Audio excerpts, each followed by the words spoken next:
to speak English powerfully. Today our topic is the silent period. Should you avoid speaking English for several months?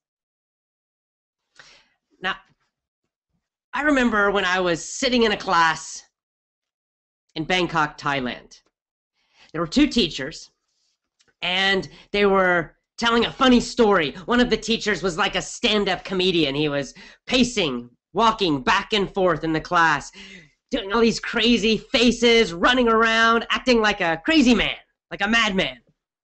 And the whole class was laughing. We were laughing and laughing and laughing for an entire hour.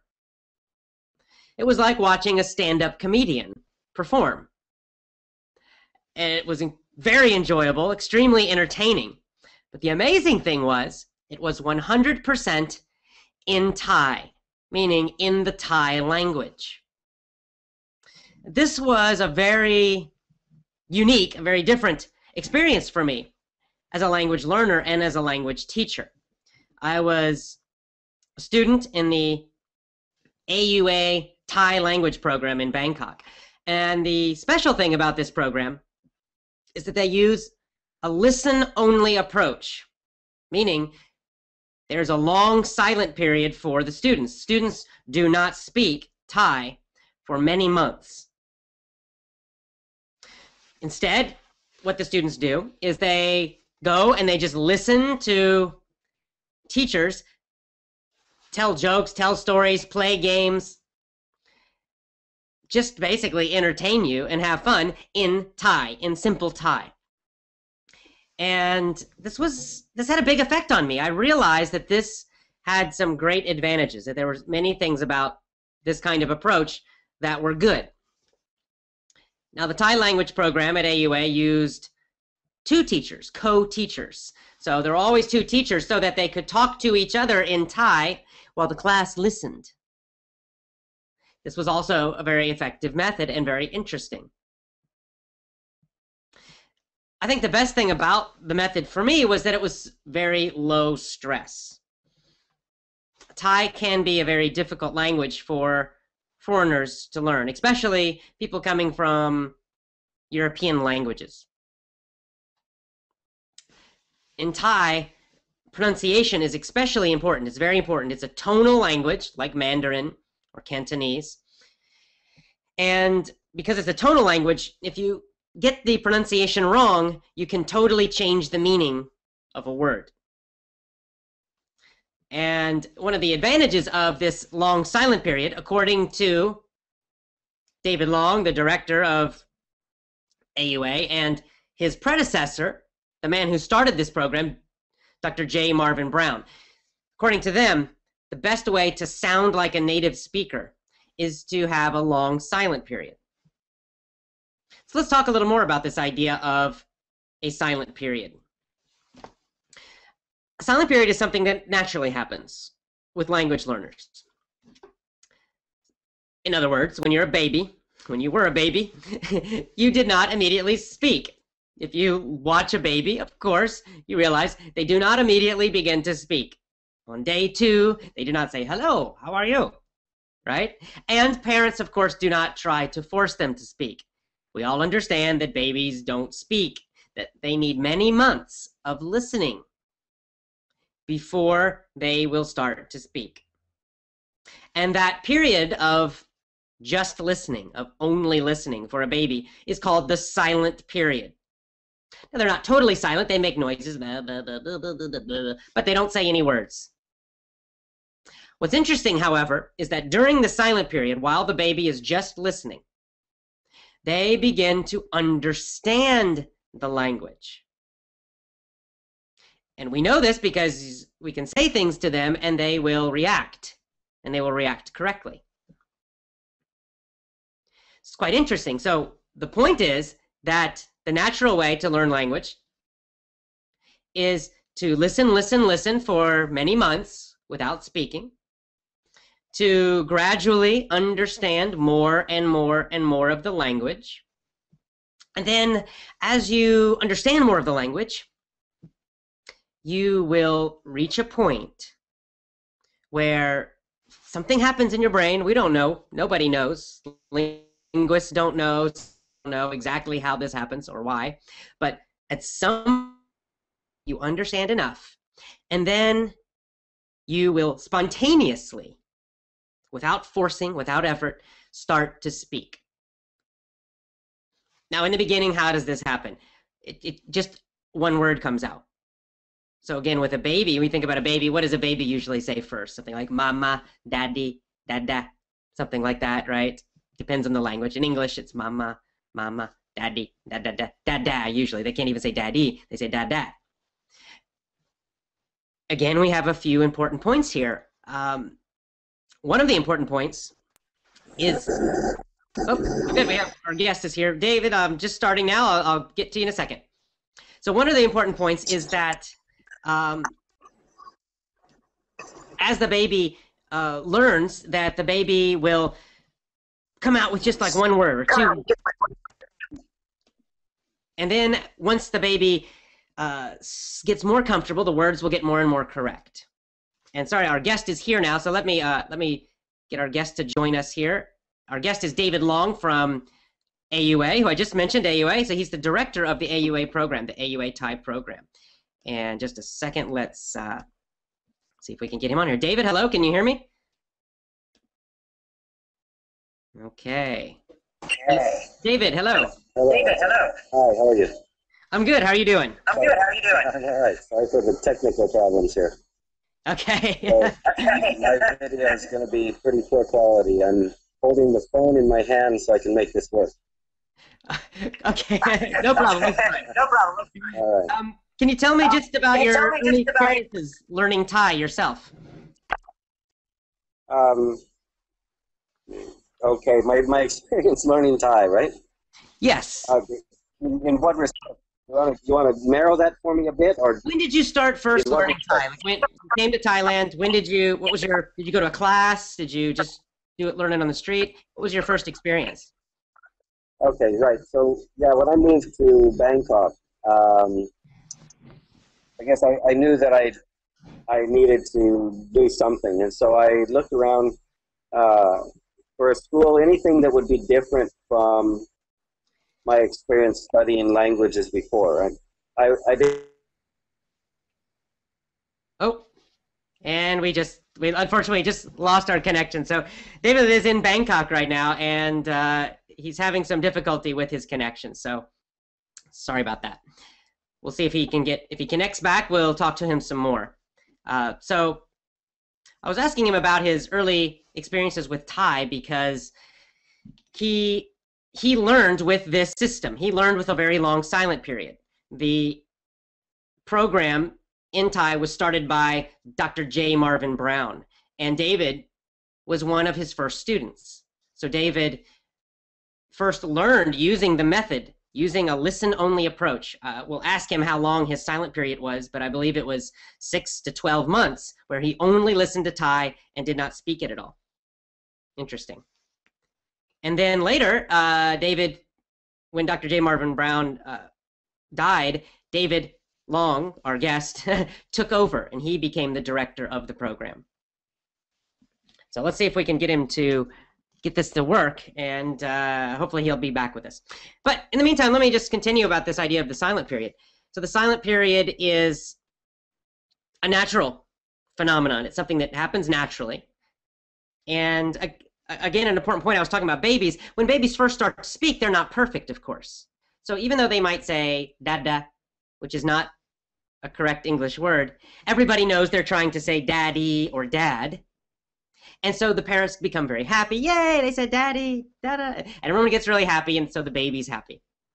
And of course, eventually then, the baby's speech gets a little better, a little better. Their pronunciation gets better. So instead of just saying mama, mama, they say mama, mama. And eventually they learn to say daddy correctly. Another point, when they first start to speak, they're only saying one word usually. Then after some time, maybe a month, maybe several months, depends on the child, they'll start to make two-word phrases. You know, mama, eat, you know, something like that, something very simple. Mama, I want to eat. They cannot say a whole sentence. Mom, I want to eat some food, please. They don't start trying to learn and speak long, long sentences. They start with very, very short phrases. 1 word, then 2 words, then 3 words. They gradually get longer. So this is the natural way of acquiring a language and speaking for your native language, for a child. We don't always have to learn exactly like a child does, but we can learn a lot about the natural process. And the reason that's important is it shows us how our brains work best. It shows us how our brains naturally work to learn a language, in our case, English. That's important, very important. So the question then is, could this method of having a long silent period help us? Could the silent period also help adult learners? What can we learn from babies that we can use as adults? Now, as adults, we have many advantages. In fact, our memory's better. We have many more life experiences, so it's easier for us to learn new words faster. An adult can learn new vocabulary much more quickly than a child, and can learn a language much more quickly than a child. There's an idea that children are always better at language, but that's not quite true. What children are especially good at is pronunciation and natural grammar. That they learn very well. And they also learn just natural phrases. They learn how to very naturally and effortlessly use vocabulary in a correct way. So we have some advantages as adults, but we also have some weaknesses, and we can learn from the children by, learning from what they do. We've got David coming back here. Let's see if we can get him to work. David, hello, are you there? Hi, can you hear me all right? I can hear you, yes. We can just do this on audio, I guess. Okay, well, we might need to. I think there's some connectivity problems here. Okay, no worries, no worries. Yeah, okay, so you want me to take up where I got cut off there? Yes, please, go ahead. Yeah, tell us about how you learned the Thai language yourself. Yeah. So when I arrived in Bangkok, I knew I didn't want to be illiterate. I knew that I wanted to be able to understand what was going on around me. And I knew that my experiences previously in language classes of all kinds, everything from English classes to Spanish to Greek, I knew that I didn't enjoy those type classes. So I just looked around for anything different. And I came across the AUA program, the Thai program at AUA, and it was definitely different. And so what they said to do, and you need to know, I guess, that in those days I had no real interest in language learning, language study outside of the fact that I wanted to do well in learning Thai. And so what they were testing in those days was the idea that as an adult I could do what the child does. And so I said, well, what's that? And they said, well, just sit back, let us entertain you, and listen a lot, watch a lot. I said, well, that sounds too easy and too good to be true. But it spoke to something kind of like it made sense to me at one level. And at the other level of, just an educated person, you think, man, is this going to work? And so I did what they said do with the idea that I had a year I could devote to this, and so I devoted a year to it. And it was an experiment on my part, and the outcome after 1 year was I understood most of what was going on around me. When I say most of what was going on, what I mean by that is in Thai, my understanding when it was Thais, speaking with Thais, not necessarily directed at me, it was around 70%. Wow. And then my ability to speak, though, was very low. Like I remember at the end of a year inviting teachers to come to my house, and we made a dinner and just a way to say thank you for what they'd done. And I remember trying to, just say thank you and give them a few words. And it was embarrassing, to be honest. So my speaking ability was quite low.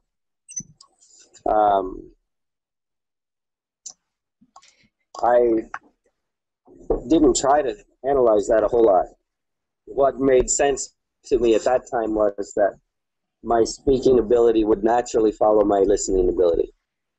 And that was my experience. And within a year and a half, after that, so a total of about 2.5 years, I felt I could say anything that I needed to or wanted to. And after about 5 years of just living here using the language, I found that I met few people whose ability was few foreigners whose ability could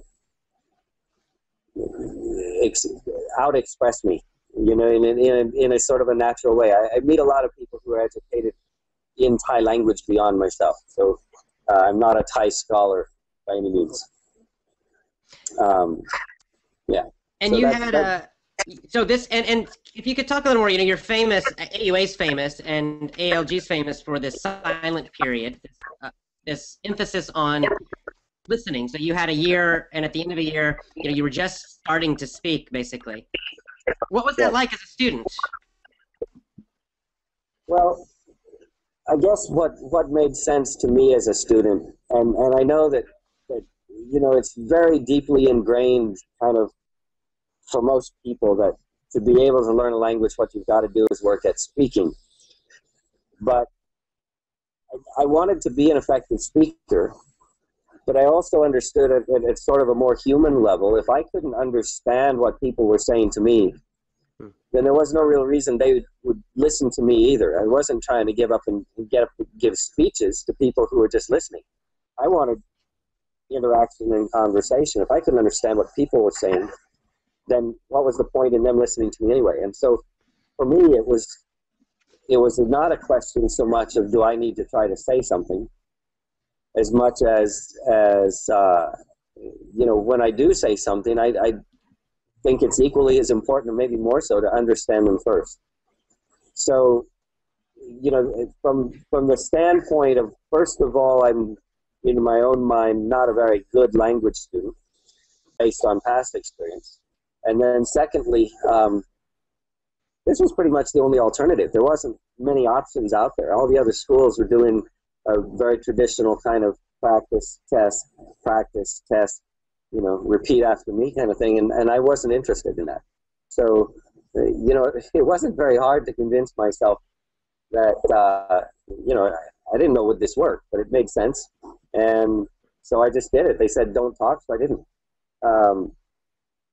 You know, there's always this temptation, I think, for people to want to show off a bit, you know, and show people that you can say something. And that's not as strong of a motive for me as it is for many. But, you know, I guess the other side of that, too, I'm not easily embarrassed by saying the wrong thing. So I didn't have a problem getting out there and using what I had when I had it. But the real, and you may want to get into this in more detail later, I don't know, but the real kind of issue surrounding that is that, you know, without kind of a strong sense that this is going to work, it'd be very frustrating for people. So what I had was a strong sense that, you know, I mean, it works for kids. Why wouldn't it work for me? Right. So you had that certainty from the beginning that yeah, I believe this is going to work. So you were able to, you know, stay patient. And I would guess that that's a big problem. Is just having the patience, right? I suppose that's true as well. But I've never found any program where you didn't need to be very patient. Good point. You know, I had in those days, I had a friend who studied in a parallel time frame as mine, and he was studying in a traditional way. And so as we went through, you know, it was interesting to compare notes with him. And he was always, you know, out of school into homework and preparing for the next test. I was out of school and I was doing anything else besides think about learning Thai. And he was spending 4 hours in class where I was spending more like 7. Then he'd go home and study for a few hours, prepare for the test. I'd be home watching TV, playing games on a, you know, in those days we didn't even have computers, but playing games with the kids. Or I did start a little bit of programming on an old computer in those days. But we, you know, I just was free outside of the classroom. And then at about 6 months, I started realizing that where he had been talking all this time. I thought it was great. He could say things. I started listening to what he was saying, and I realized that he was missing what people were saying back to him. And so our interactions would often be, I was his ears, and he was my mouth. Then after about a year, it got very difficult to listen to him because he was generally hearing what he already knew, which wasn't at all what the people were often saying. And that was true with everything from pronunciation to the meaning of words and vocabulary to the way it was, intended is sometimes completely wrong. And it was often difficult to just let that go and let him, go ahead and say. He was quite eager to speak, of course. And I really noticed that about 2 years period after we'd been here, about 2 years, that in all respects my ability had surpassed his. And he had hit that plateau of seeming inability to go beyond whatever level he was at after he'd been here about 5 years. And my experience from the beginning until now is my Thai just continually improves. So your friend, he went the traditional route, and it seemed, at least probably to outsiders, that in the beginning he seemed to be doing better just because he was speaking it, but you understood more. But then, as you said, as time went on, your ability passed his. I know that, again, the AOA is famous for a silent period. I mean, that's the thing that people love to focus on. I mean, there are lots of things going on in your program, but that's the one that everyone, oh my God, people don't talk. How long of a silent period do you encourage people to have for Thai language? Okay, so we try to base what we do on the model of a child in a natural environment. And as soon as I say that, people say, well, we're not children. And I don't want to go there at the moment, but we do understand that. But we also think that there's just a natural process that the brain goes through to acquire a new language. And there's a certain volume of information, if I can use that word, that your brain needs to be able to sort out things like grammar and even the sounds that language uses and the phonemes and so on. And so to get a certain volume of to use Krassen's term, understandable input, right? We're looking at about 600 hours for the phonemic structure of the language to get formed in a person's brain. That's what we think. Okay. So just for the phonemes itself, we're looking at about 600 hours worth of listening. Now I'm going to qualify that a little bit. If I'm from Southern California and I'm learning Spanish, I don't think it takes 600 hours, because I've probably already been exposed to hundreds of hours without even realizing it. And so there's also the question of your native language, and then what's the language being learned. So if you've got a couple of languages that are very similar and share a lot, then that's going to be brought down from 600 to much less. In the case of a native Californian coming to Thailand, English in Southern California and Thai in Bangkok has very little in common, right? Right. So to get the Thai phonemes, just the phonemes themselves, is about 600 hours of listening. And on top of that, we've got grammar. And so what we found is people start speaking in terms of creating their own unique sentences at about 800 hours. So 800 hours for an English speaker learning Thai. Now, how would you... Go ahead. Well, that's a very long silent period. It's a very long silent period, yes. That doesn't mean just sit there and then say nothing at all, and then all of a sudden at 800 hours you start speaking away perfectly. I mean, it's obviously when we say speaking, all right, I'm going to say this again so it's not missed, but we're talking about creating a unique sentence that you're not pre-rehearsed and all of that, and it's actually improvised at the moment. So that ability means you've started saying in single syllable, dual syllable words much earlier than that, right? So what I tell students is, when it's there, use it.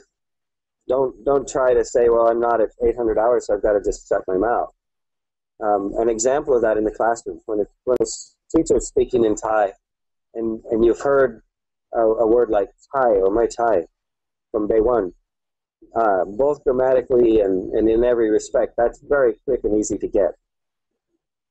And so I just tell students, look, when that's the answer that springs there to your mind, use it, just say it. And don't, is it right, is it wrong, is it whatever, if it's there, just use it. And so that's sort of the rule we want them to go forward with. Don't try to think it up. I was just gonna say, there's a lot. I think there's a lot of unfair criticism for people who've never even been to AUA before, where there's this idea out there on the internet with some people that that you force people to stay silent, you know.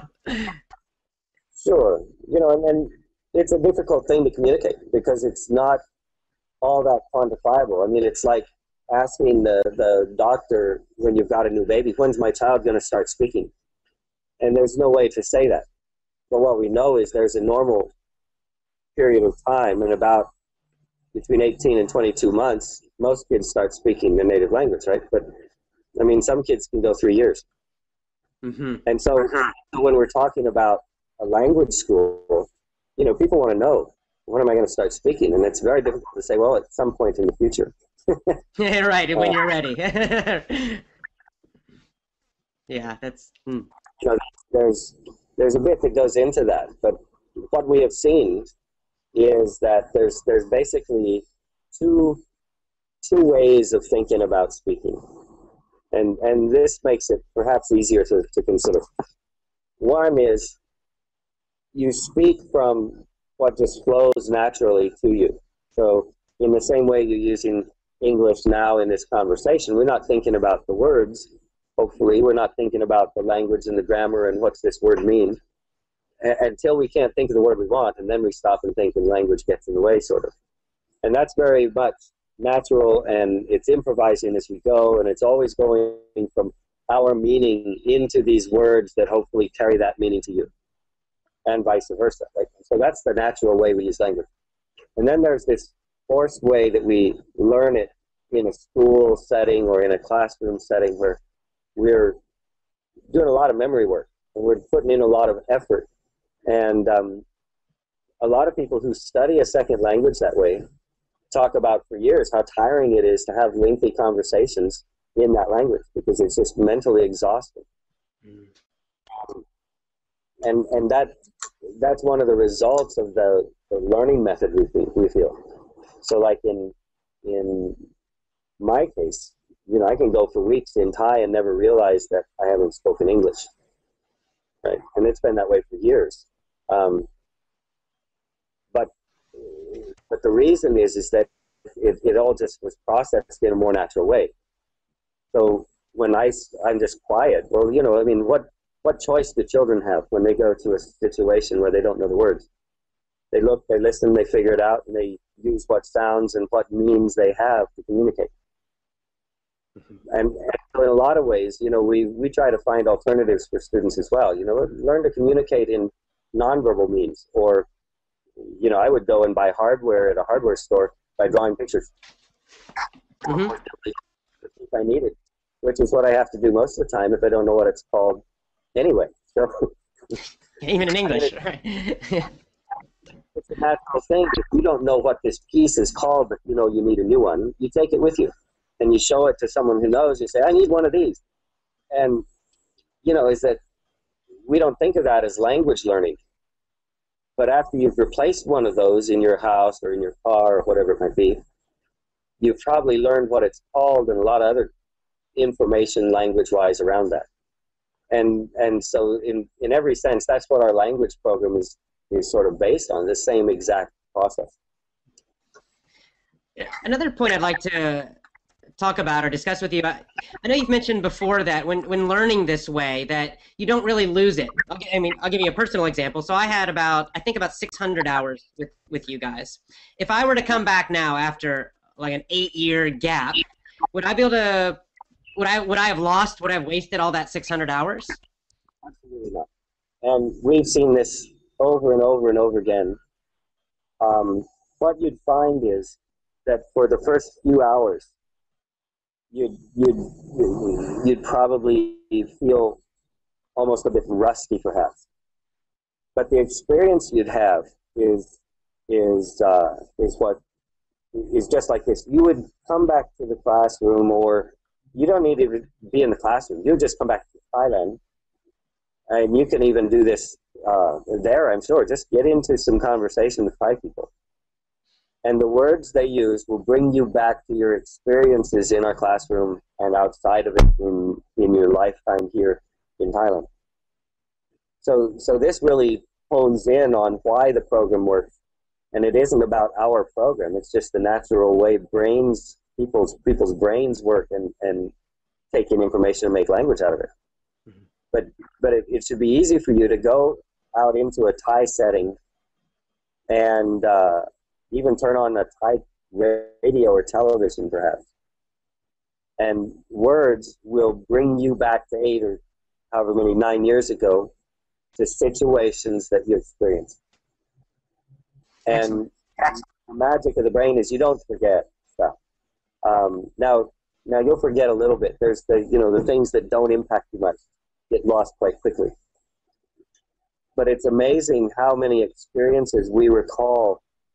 They weren't highly impactful. It just takes something to bring them out to the surface again. Mm-hmm. And what language in our brains is made up of, evidently, is just a bunch of experiences. And because people remember those, the words that were used with them are there as well.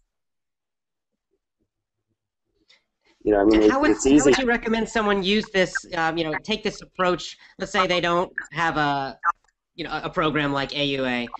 So, you mentioned a few things of, to me, getting back into it. But let's say someone who, again, like with English, they want to learn English in this more natural way. What would you recommend doing this independently? One of the things I appreciate about the stuff you're doing is it creates options for people, right? And one of the things we've not been able to do is make alternatives or really do much for people who aren't able to come to us.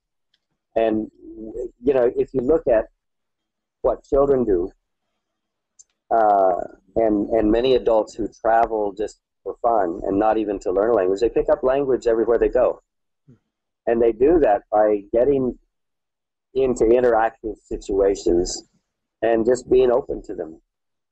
Right? If I'm going into a situation with the purpose of I'm going to learn some words here, pretty soon that interaction becomes very dry and boring for almost everyone in it, except maybe me. Mm. And that's why you have to pay people to teach you language, right? They'd never do it. But the interesting thing about people is they love to communicate. And so what I recommend is find situations that you can create for yourself, and find things that you're interested in and the other person's interested as well, and then start communicating about them. But what you should not do is try to learn the words or practice saying it, right?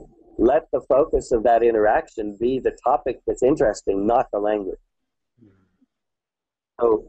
So what I mean by that is that if I'm interested in classic automobiles and I find some Thai people who are interested in classic automobiles, or let's say I go to Germany and I want to learn German, and an interest of mine is classic automobiles, I'm going to hunt up and find Germans who are interested in classic automobiles, and I'm going to become their friend, and I'm going to use English with them and get them to use German with me, and we probably develop some great friendships. And the byproduct of that is I'll learn German and they'll learn English. That's fantastic. That's a great idea. Well, how could people learn more? We're getting at the end of our time here. How can they learn more about ALG and your AUA program? Well, I have it's quite an old, not updated site, but it's kind of the storage place for everything related to ALG in the early days. That's algworld.com. And of course, our website, which is auathai.com.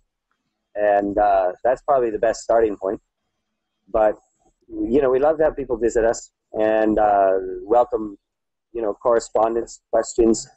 I've got several friends spread around the world who have taken courses with us. They have found it to be very helpful, very successful with it. And so, there's a lot of ways to learn more if someone's interested. Just, connect to the website, I suppose, is the best way. Okay, well, thank you so much. It was great talking to you again. And when I'm back in Thailand, I'll try to stop by and say hello. That would be great to see you. Thank you. Thanks, David. Thanks. I really appreciate it. I know it's late there, so thanks again for taking the time to talk to us. Thank you. Okay, bye for now. Okay, so let's see. Oh, hello, can you hear me? What is going on? Hello, this is AJ, and I think my camera is not working now. We're having technical problems today. It's been a lot of technical problems. There we are. I'm back. Okay, so very interesting. David had a lot of interesting things to say, and I really love what he said there at the end as he was discussing how anyone could use this approach, this general method, to learn any language. He gave the example of going to Germany, that if he wanted to learn German and he was able to go to Germany, he'd go to Germany, but he would not take German classes. What he said he would do, he would find some hobby that he loved. He gave the example of old cars. And if he really loved old cars, for example, he would find Germans who also loved old cars. Maybe he would join a club, some organization of German people who loved old cars. And then he would just become friends with those people. And he said he would just talk to them in English and ask them to talk to him in German. This is called crosstalk, by the way. When you speak your own language and the other person speaks their native language.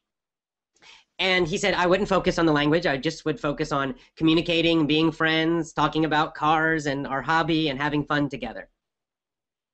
And in the process, over time, he said, my friends would learn more English because I'd be speaking English to them, and I would learn German because they would be speaking German to me. This is a very natural approach to it. He also gave the example for me. I told him I had studied in his program for about 600 hours, not enough to reach that point of spontaneous natural speaking yet in Thai, but he told me that I would not lose all those 600 hours, and that if I wanted to get my Thai understanding back up very quickly, I just need to put myself into an interesting Thai situation, chatting with Thai people or communicating with Thai people or even watching Thai videos or going to Thailand, of course. And that by doing that, then the Thai that I already know would quickly come back to me. Quite interesting. And what I really love about the ALG approach and that program they have in Thailand is that it's so different than the normal, boring textbook approach. It's a very natural approach, and it's an approach that's focused on communication. As David said, focus on the communication. Focus on having real communication with people as best you can. If you have to use drawings, then draw. Use your body. But just connect with people and don't worry about the pieces of the language, memorizing words and all of that. So very good points. It's a great topic. It's a super interesting program. If you ever go to Bangkok, Thailand, stop by and check out a class. I think it would be, even if you just go for a few classes, I think it would be an interesting experience to try it in a language that you probably don't know, Thai. All right, let's go. It's time for Twitter questions. This is where I answer your questions on Twitter. Twitter.com/AJHOGE. That's my Twitter account. Let's see what we got here on Twitter. Our first question, interesting, is how long should the silent period be? How long should the silent period be? Well, David talked about this as one of the challenges of his program. because he said there's not an exact amount of time. You can't say it must be exactly 6 months. He gave some general guidelines, but it depends on the language. It depends on your language, and it depends on the language you're learning. How close are those languages together? If they're very close together, the silent period is shorter. He gave the example of an American living in Southern California, maybe Los Angeles, learning Spanish. That person would need a fairly short silent period in Spanish. Why? Well, first, because English and Spanish are close. They're close languages. There's a lot of shared vocabulary. The grammar is fairly similar. For an English speaker, Spanish pronunciation is not horribly difficult. It's fairly simple. And it uses the same alphabet for reading. So for all of these reasons, Spanish would be much easier for an English learner to use, and therefore the silent period would be much shorter. Also, if a person was living in Southern California, there are many Spanish speakers in Southern California, and you naturally hear Spanish just living in that area. So you already have some listening. You don't realize it, but you do. But on the other hand, an American learning Thai would need a much longer silent period because the Thai and English language are very far apart. There's not a lot of shared grammar or vocabulary. Pronunciation is extremely different. So it depends. It also depends, as he said, on each individual person, just like with children. All children do not begin speaking at exactly the same time. Some of them might need 6 months, they start speaking a little bit. Some it might be a year and a half. So it really depends on the individual child too. And it depends on, and it's the same with adults, so everyone's a little different. Some will start speaking earlier, some need longer time. And that's what requires patience and a kind of faith to just relax and enjoy the language and let that speaking come. All right, let's go to Twitter. Here we go. Okay, so, this is a good question. Maya Glasher says, you say that we only have to listen to English for a while. This is the silent period. But then you also say in the mini stories that we should answer the questions loudly. Exactly. Yes, I do. That's right. As David was also saying that even in AUA, in his program, that if you already know some of the simple words, the words you hear every day. He said chai and mai chai, which means yes and no in Thai. He's like, you hear those so often. If you hear those and it naturally comes into your head, he says, go ahead, say those words.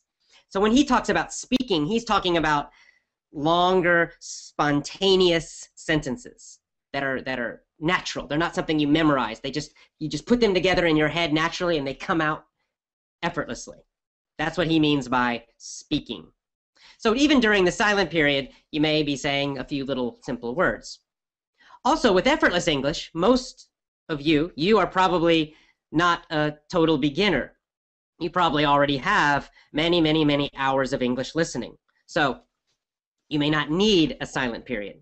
Depends on your level, depends on how much time you have listening to English. So I personally am not telling you must have a silent period right now. It may be beneficial to you, and that's something that we can maybe discuss in a future show. So good question, though. So yes, go ahead and shout those answers, because the mini-story answers are simple. They're 1 or 2 words, very, very short. So even for someone who is just starting, who wants to be in a silent period, it's fine to shout those answers because you're just saying yes, no. Those are words that probably you already have automatically. Okay, so let's see. El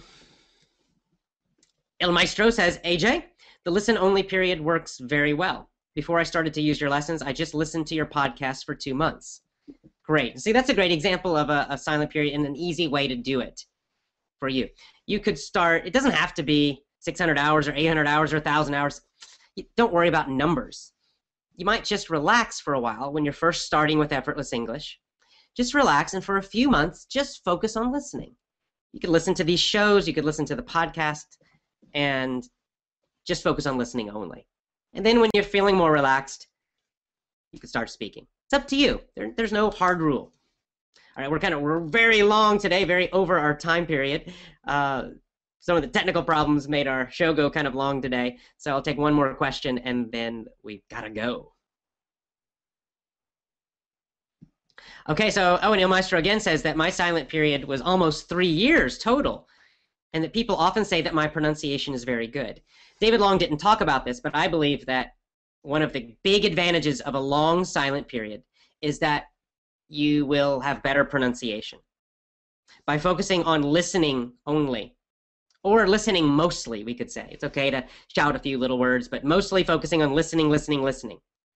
By doing that for a fairly long time, 6 months, a year, even more, you will probably develop better pronunciation. This is one of the benefits they've seen in the Thai program, that people who wait to speak for a while, who focus mostly on listening for quite a long time, end up having much better pronunciation, closer to a native speaker. All right, so I'll answer some more of your questions just on Twitter, writing them. We've got to go now because this has been a very long show. So I enjoyed talking to you. Go to effortlessenglishclub.com for my free email course, and I will see you next time. Have a great day. Bye for now.